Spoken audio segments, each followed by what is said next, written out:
kebetulan mendapat undangan untuk mengikuti Bandung Menjawab, dan hari ini saya ditemani oleh Pak Abek, yaitu Kabid Pengendalian dari BPPD. Pertama saya informasikan, pada BPPD ini Badan Pengelola Pendapatan yang mengelola 9 mata pajak di Kota Bandung. Seperti kita ketahui, ada beberapa 9 mata pajak yaitu dari pajak hotel, restoran, hiburan, parkir, lalu pajak penerangan jalan, BPHTB, PBB, pajak reklame, dan pajak air tanah. Ke-9 mata pajak tersebut untuk di tahun 2020, ini kita bicara di tahun 2020, ini pada awal atau target murni di tahun 2020 sebelum masa pandemi COVID-19, yaitu di bulan Maret COVID-19 itu, kita mendapat target di 2.709 552.659.693. Pada saat memasuki masa pandemi atau masa-masa kita melakukan pengetatan COVID-19 di bulan Maret dan Juni, kami dari BPPD melakukan analisis kembali masalah pendapatan karena melihat dari kegiatan ekonomi yang ada di Kota Bandung ini mulai ada pembatasan. Kenapa kami melakukan permohonan untuk melakukan penyesuaian kembali? Karena kami melihat dari tren ekonomi di Kota Bandung yang pada saat itu sudah mulai menurun. Dan kita rasakan di bulan saat ini pun, di bulan Agustus, masih tetap keadaan ekonomi ini di Kota Bandung belum berjalan secara normal. Sehingga pada awalnya kami dari BPPD mengajukan penyesuaian di 1,417, dan pada saat itu kami ajukan juga pada pimpinan ke TAPD dan dibahas di TAPD sehingga keluarlah, tapi tidak sesuai dengan apa yang kita ajukan. Hal ini melihat hasil diskusi kita dengan Ketua TAPD dan rekan-rekan yang lain, sehingga keluarlah angka terakhir, yaitu hasil rapat TAPD perubahan ketiga, yaitu di 1.867.674.000.000.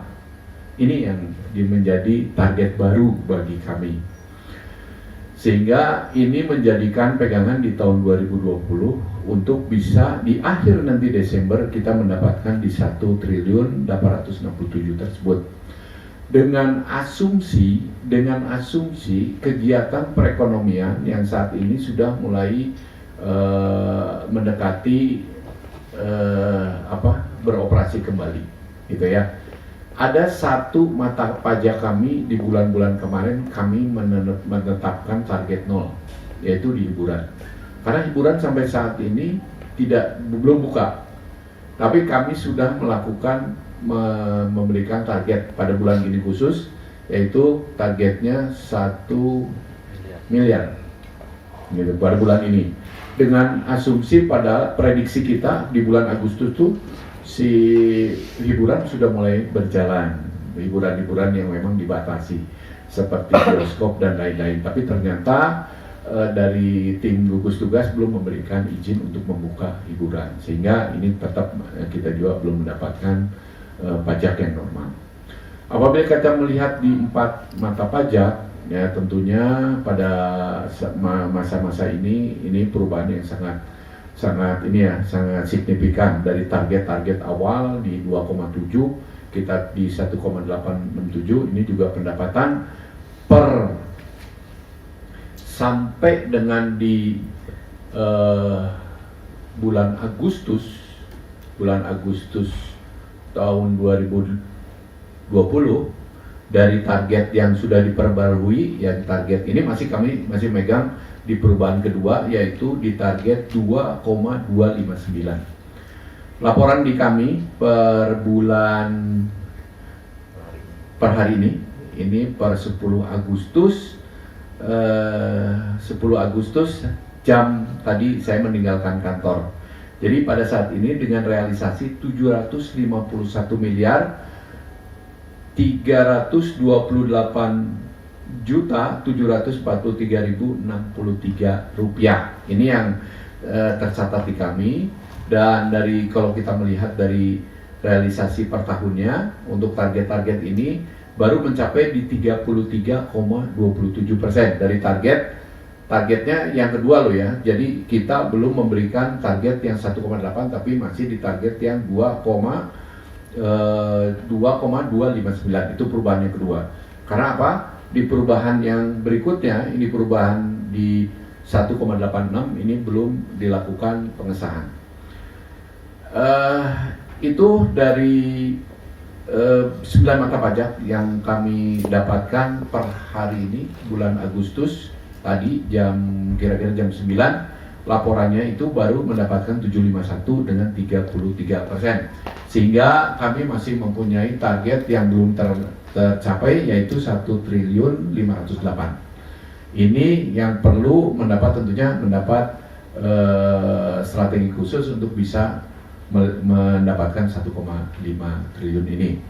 Strategi yang sudah kita lakukan adalah dalam rangka pandemi ini tentunya kita kalau melihat dari 4 mata pajak, hotel, resto, hiburan dan parkir ini mengalami gangguan, sehingga BPPD menetapkan ada 2 mata pajak andalan yang saat ini kita pegang adalah PBB, lalu BPHTB dan PPJ. Itu yang kita pegang. Kenapa kita beralasan itu? Karena pajak-pajak ini adalah pajak yang bisa diandalkan sehingga menetap dan tidak terganggu oleh pandemi COVID-19. Beberapa relaksasi untuk memudahkan juga masyarakat membayar PBB. Satu, kita menerapkan stimulus 100%, sehingga tagihan PBB pada saat ini sama dengan tagihan di tahun 2019. Lalu pembebasan bagi tagihan PBB Rp100.000 ini kita bebaskan. Ini lalu bagi veteran pejuang kemerdekaan juga kita bebaskan apabila mereka mengajukan pembebasan. Untuk ASN, pensiunan ASN, TNI, Polri itu tetap kita layani juga untuk diberikan pengurangan. Beberapa dan bisa menggunakan TPBB, menabung dari awal saat ini bisa digunakan TPBB, yaitu adalah bagaimana nanti apabila saldo mencukupi bisa langsung di auto debit. Lalu juga membayar sampah membayar PBB dengan sampah kita lakukan juga bekerjasama dengan Bank Sampah dan Bank Jabar, dan juga yang terakhir adalah pengunduran jatuh tempo yang biasanya di bulan November kita lakukan di bulan Oktober 31. Biasanya di September gitu ya. Nah, terus apalagi sebetulnya kita juga membuat relaksasi untuk pajak sel. Di bulan-bulan ini kita sampai Desember kalau tidak ada perubahan kita hapuskan masa denda dari laporan. Jadi kalau self itu tanggal 15 ini kan biasanya para pengusaha harus melaporkan, dan apabila lebih itu kan terkena denda 2% sampai 25%. Tapi ini kita bebaskan, laporan boleh sampai dengan tanggal 30. Dan transaksi BPHTB sampai dengan bulan Desember itu kita menggunakan NJOP tahun 2019 sebelum ada penyesuaian NJOP di tahun 2020. Mungkin itu secara garis besar dari saya, nanti teknis dan strateginya akan disampaikan oleh Pak Apep. Mangga Pak Apep. Assalamualaikum warahmatullahi wabarakatuh. Menambahkan apa yang sudah disampaikan oleh Bapak atau Pak Badan, seperti tadi sudah disampaikan bahwa beberapa target dari jenis pajak sudah disampaikan. Berikut kebijakan-kebijakan yang diberlakukan di pemerintah Kota Bandung menyangkut pajak pajak daerah ini.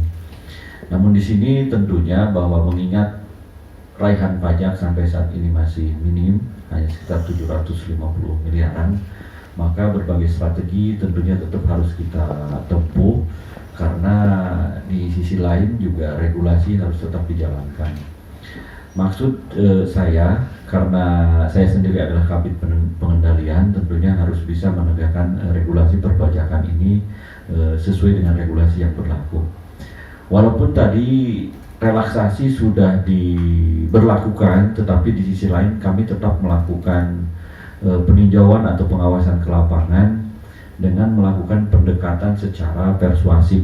Kami tahun ini memang tidak ada penindakan-penindakan yang sifatnya represif, seperti penempelan media peringatan pada objek pajak yang menunggak pajak daerah ataupun penindakan lainnya. Jadi di BPPD, dalam hal ini personil BPPD tetap melakukan pengawasan ke lapangan terhadap wajib pajak ini, baik dari sisi usaha, transaksi maupun operasional dari wajib pajak ini, sehingga uang pajak yang terutama di self assessment yang sudah diambil dari masyarakat itu tetap bisa disetorkan ke kami, karena itu merupakan titipan dari konsumen, seperti di hotel, restoran, parkir. Kalau hiburan mungkin sampai saat ini belum boleh beroperasional, makanya tidak ada transaksi. Untuk jenis pajak lain juga seperti PBB, kami tidak melakukan penindakan terhadap para penunggak PBB, khususnya yang mungkin tahun kemarin masih menunggak. Tahun ini tidak dilakukan penindakan, tetapi kami tetap melakukan pengawasan ke lapangan, menghimbau secara persuasif untuk segera membayar kewajiban perpajakan daerahnya. Itu mungkin beberapa informasi dari Badan Pengelolaan Pendapatan Daerah, dan tentunya kita berdoa semoga uang pajak ini bisa masuk, karena pada dasarnya ini untuk menunjang pembangunan daerah Kota Bandung. Sekian, terima kasih. Wassalamualaikum warahmatullahi wabarakatuh.